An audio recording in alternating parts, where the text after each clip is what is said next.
This moment be a joyous for every one of us, O God.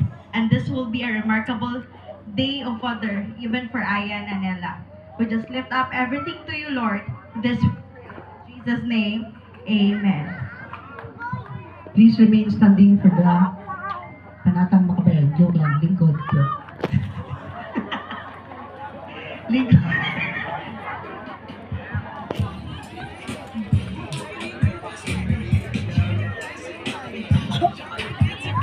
Ayan, thank you very much for okay, ready na ba tanan? Of course, sa mga wala naka-attend sa kasal kaganina o wala naka-witness sa ceremony sa kasal kaganina sa simbahan, ulahi jud mo makataon. Katong nagtimahan jud ko kinsay unang naabot sa simbahan, katoy paunahon nato sa pila. Anyway, so these celebrations is not just